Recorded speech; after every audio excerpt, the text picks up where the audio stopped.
Selamat datang di media pembelajaran Matematika Peminatan, kelas 12. Materi, aplikasi turunan fungsi trigonometri bagian ketiga.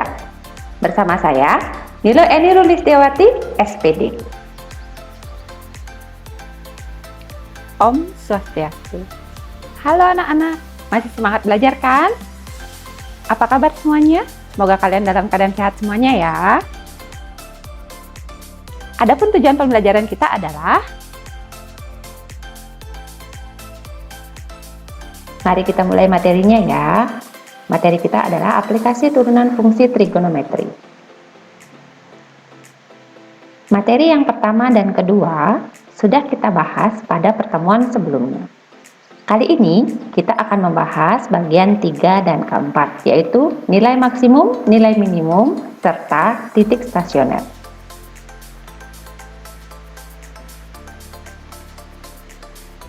Nilai maksimum, nilai minimum, dan titik stasioner.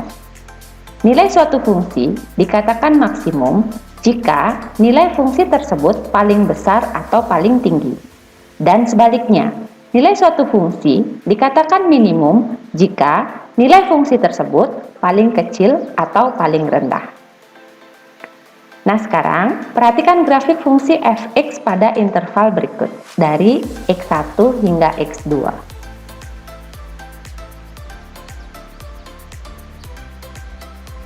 Nah ini grafiknya yang berwarna merah dengan batas interval x1 hingga x2. Di sini terlihat yang paling tinggi terletak di sini. Nah ini adalah nilai maksimumnya, yaitu Y max. Titik yang di ujung sini adalah titik stasioner dengan jenis titik balik maksimum.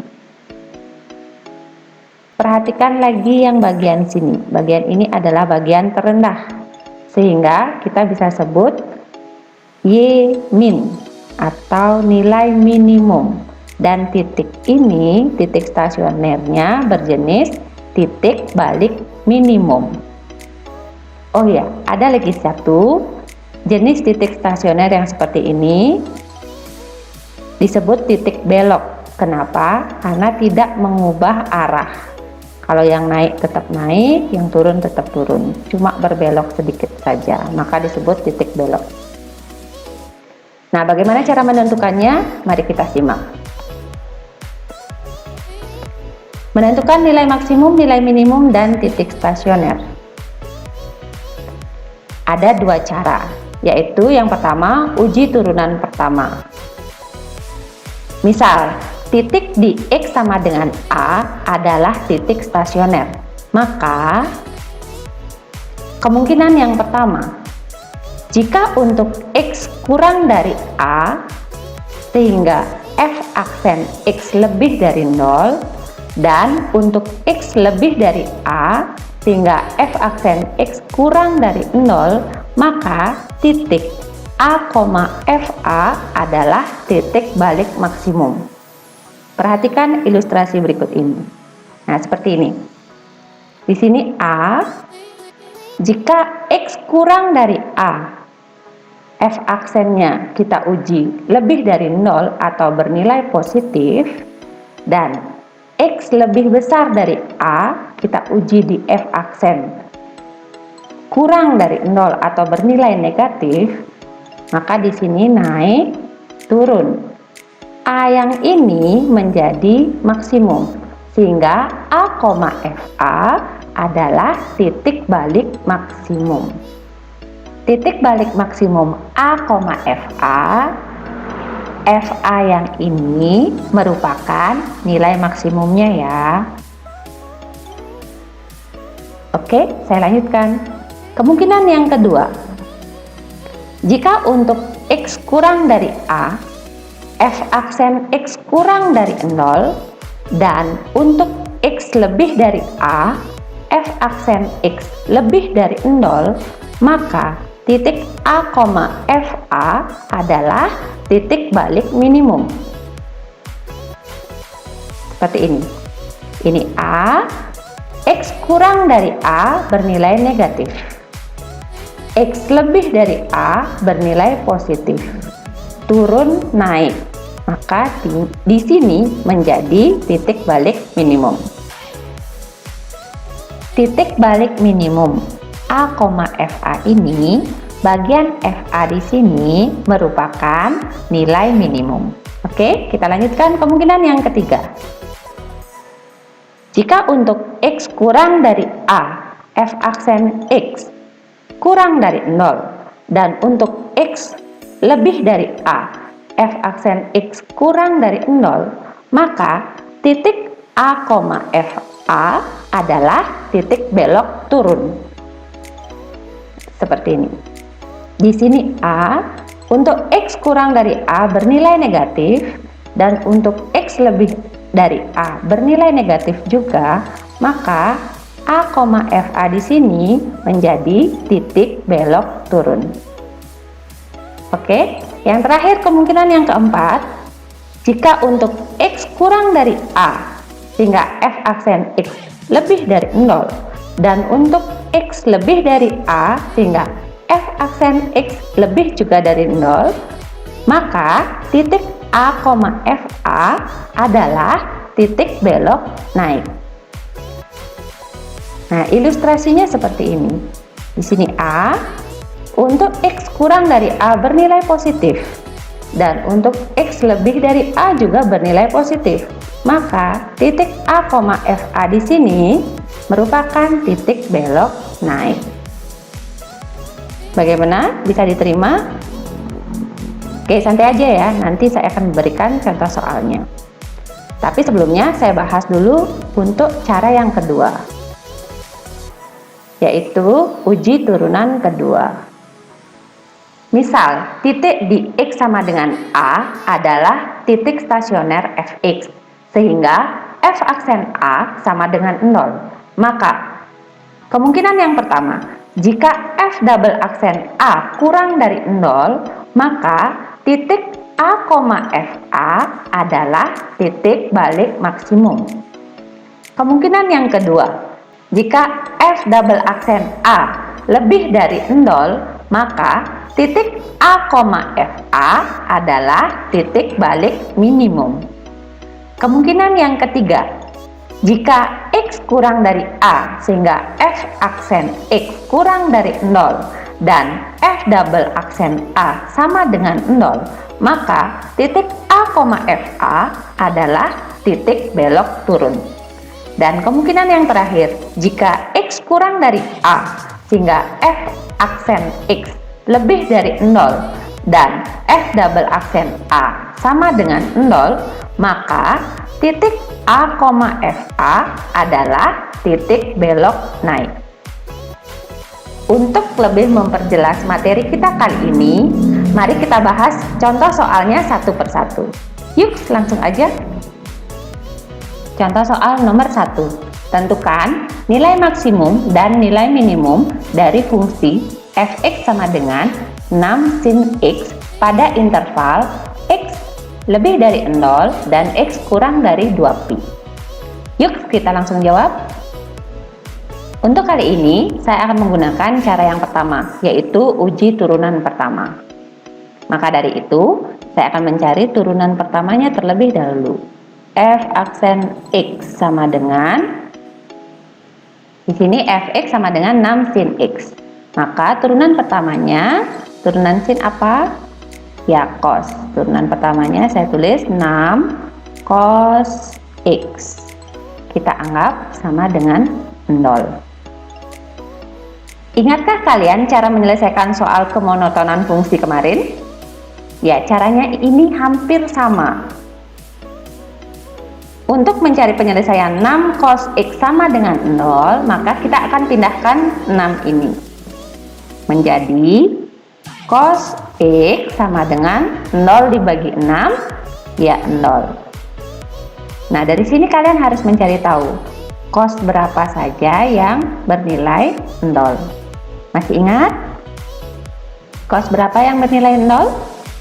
Ya, karena ini dalam radian, berarti yang pertama saya buat adalah cos pi per 2. Maka penyelesaiannya adalah kita coret cosnya menjadi X sama dengan pi per 2 ditambah, jangan lupa ya, K dikali 2pi. Mari kita cari satu persatu. Yang pertama X 0. Ini artinya K-nya diganti 0 ya. Maka hasilnya pi per 2. Apakah pi per 2 ada di interval yang kita cari? Ya, ada. Berarti ini salah satu penyelesaian. Jika kita ganti K-nya jadi 1, bagaimana? Apakah ada di interval? Tidak. Lewat ya. Berarti cukup segini saja. Kita lanjutkan. Apakah ada lagi yang nilai cos-nya 0? Cos berapa? Ya, cos X sama dengan cos 3pi per 2. Kita coret cosnya sehingga penyelesaiannya X sama dengan 3pi per 2 ditambah K kali 2pi. X 0 berapa? Ya, 3pi per 2. Jika kita ganti K-nya 1 bagaimana? Ya, lewat. Berarti stop sampai di sini. Nah, selanjutnya kita akan uji. Ingat buat dulu garisnya ya. Nah, yang kita dapatkan adalah pi per 2 dan 3pi per 2. Yang lebih kecil adalah pi per 2. Maka pi per 2 ditaruh di sebelah kiri. 3pi per 2 di sebelah kanan. Tadi batasnya 0 dan 2pi. Mari kita uji. Kalian mau uji daerah 1, 2, atau 3? Yang paling gampang daerah 1 aja ya. Kita coba uji X sama dengan antara 0 sampai pi per 2. Ya, boleh dipakai pi per 3. Kita uji di F aksen X. Tadi turunannya apa ya?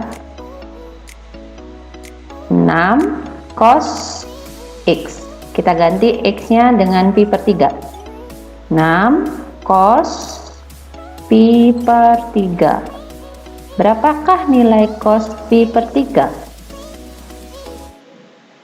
Ya, setengah. Berarti 6 dikali setengah 3. 3 ini bilangan positif apa negatif? Positif. Maka daerah 1 bernilai positif. Daerah 2 ganti tanda negatif. Daerah 3 ganti tanda lagi positif. Positif itu tanda panahnya naik, negatif itu tanda panahnya turun, positif lagi tanda panahnya naik lagi. Setelah kalian selesai menguji titik seperti ini, maka kita akan bisa menentukan yang mana nilai maksimum, mana nilai minimum. Coba lihat lagi. Di bagian pi per 2 ini, di sini plus min, naik turun. Maka di sini terjadi nilai maksimum, atau ini kan kayak gunung ya. Di gunung itu nilai maksimum. Dan yang lagi satu, di sini 3pi per 2, ini turun, ini naik menjadi lembah. Maka di sini akan muncul nilai minimum. Kita akan cari satu persatu ya, nilai maksimum. Nilai maksimum di X sama dengan pi per 2. Maka berapakah nilai maksimumnya? Tadi fx-nya apa ya? 6 sin X. X-nya kita ganti dengan pi per 2. 6 sin pi per 2. Berapakah nilai sin pi per 2? Ya, 1. Maka 6 dikali 1. Berapa? 6. Nah, dari sini bisa kita simpulkan nilai maksimumnya adalah 6. Nilai maksimum sudah terjawab. Yang lagi satu, nilai minimum. Nilai minimum. Nilai minimumnya terjadi di X sama dengan 3pi per 2. Maka F 3pi per 2 sama dengan 6 dikali sin 3pi per 2. Berapakah sin 3pi per 2? Ya, min 1. Hasilnya 6 dikali min 1, ya, min 6. Sudah. Bagaimana anak-anak? Bisa diterima? Nah, kalau kalian masih kurang jelas, coba di pause dulu videonya, kemudian kalian ulangi dari awal, pelan-pelan saja ya. Nah, jika sudah, silakan kalian lanjutkan ke soal berikutnya. Contoh soal nomor 2. Tentukan titik stasioner beserta jenisnya dari fungsi fx sama dengan 3 cos 2x pada interval x lebih dari 10 derajat dan x kurang dari 200 derajat. Yuk kita jawab langsung. Kali ini saya akan menjawab dengan cara yang kedua, yaitu uji turunan kedua. Tetapi di bagian awal caranya masih tetap sama, yaitu mencari turunan pertama. Kita cari dulu turunan pertamanya. Jika fungsinya tadi adalah 3 cos 2x, maka turunan pertamanya adalah, ya pelan-pelan dulu, cos turunannya min sin, berarti 3 dikali min sin 2x dikali dengan 2, yaitu 3 dikali min 1 dikali 2, min 6 sin 2x. Kita anggap turunan pertamanya sama dengan 0 dulu, berarti min 6 sin 2x sama dengan 0. Kita pindah ruaskan min 6 nya menjadi sin 2x sama dengan 0. Sin berapakah yang 0? Ya, sin 0 derajat. Maka kita tulis sin 2x sama dengan sin 0 derajat. Sama-sama dicoret sinnya. Penyelesaiannya adalah 2x sama dengan 0 derajat ditambah k dikali 360 derajat.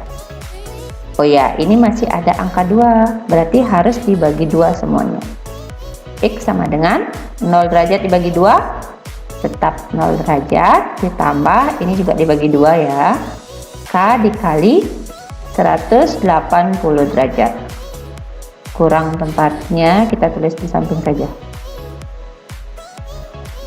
Kita gantikannya menjadi 0 dulu. X0 sama dengan, kalau k-nya diganti 0, hasilnya adalah 0 derajat. Apakah 0 derajat ada di interval soal?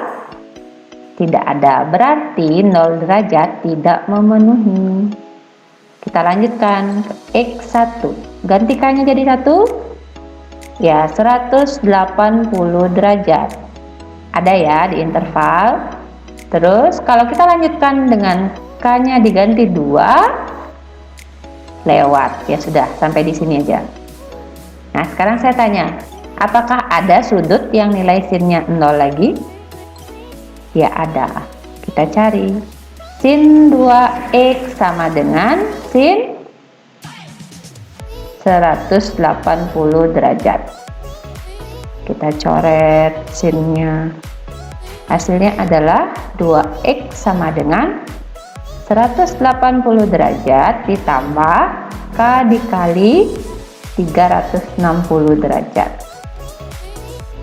Bagi 2 dulu. X sama dengan bagi 2, 90 derajat, ditambah, ini dibagi 2, K dikali 180 derajat. Kita gantikannya, yang pertama 0. Ya, hasilnya 90 derajat. Memenuhi ya. Kalau kita gantikannya 1, ya lewat, berarti tidak usah dicari. Nah, penyelesaian yang kita punya adalah 90 derajat dan 180 derajat. Karena kita akan mencari dengan menguji turunan kedua, berarti kita harus mencari terlebih dahulu turunan keduanya. Oke, kita lanjutkan di belakang. Turunan pertamanya tadi adalah min 6 sin 2x. Turunan keduanya kita cari dulu. Min 6 sin turunannya cos 2x dikali 2. Hasilnya adalah min 12 cos 2x. Uji turunan kedua. Karena tadi kita punya penyelesaian ada 2, yaitu 90 derajat dan 180 derajat, kita uji satu-satu ke F double aksen. Yang pertama, F double aksen 90 derajat. Min 12 cos, X-nya diganti ya dengan 90 derajat, 2 dikali 90 derajat. Min 12 cos 180 derajat. Berapakah cos 180 derajat? Ya, min 1. Berarti hasilnya min 12 dikali min 1, 12. Nah, turunan keduanya menghasilkan 12.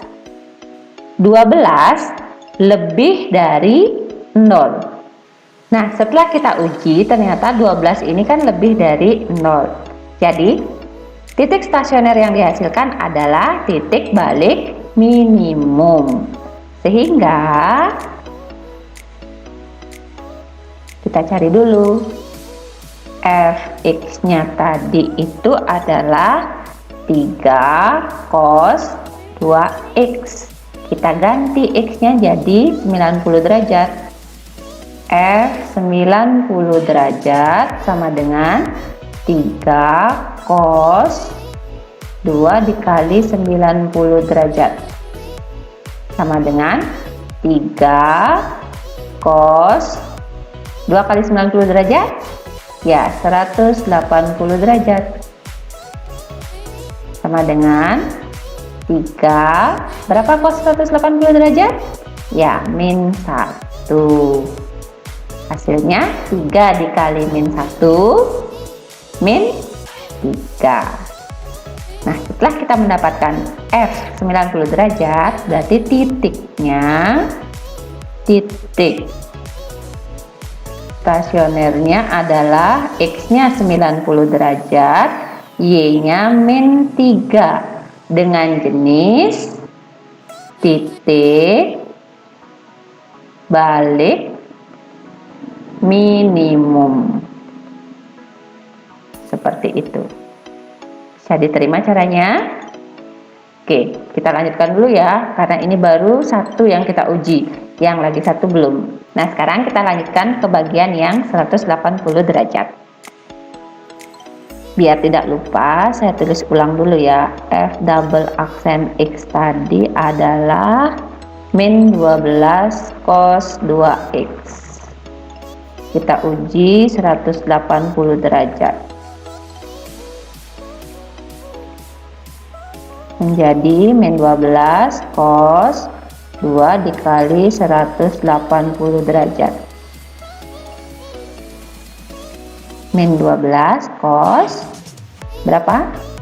Ya, 360 derajat. Berapakah cos 360 derajat? Ya, 1. Min 12 dikali 1, min 12. Nah, ternyata F double aksen X yang ini kurang dari 0, sehingga akan menghasilkan titik balik maksimum. Kita cari dulu. Fx-nya adalah 3 cos 2x. Kita ganti x-nya dengan 180 derajat. Hasilnya 3 cos 2 dikali 180 derajat. 3 cos 360 derajat. Berapa? Ya, 1. 3 dikali 1, 3. Nah, dengan demikian titik stasionernya adalah X-nya 180 derajat, Y-nya adalah 3. 180 derajat, 3 ini merupakan titik balik maksimum. Seperti ini. Bagaimana, sudah jelas? Jika kalian mau mengerjakan soal ini dengan turunan pertama atau dengan cara uji turunan pertama juga bisa kok. Caranya sama seperti tadi, tinggal melanjutkan lagi sedikit saja. Oke, kita cukupkan sampai di sini dulu ya. Demikianlah materi kita kali ini. Jika kalian masih ada masalah, silakan hubungi WA saya. Sampai jumpa di pertemuan berikutnya. Tetap semangat belajar dan tetap jaga kesehatan kalian ya. Saya tutup dengan parame Santi. Om Santi, Santi, Santi, Om.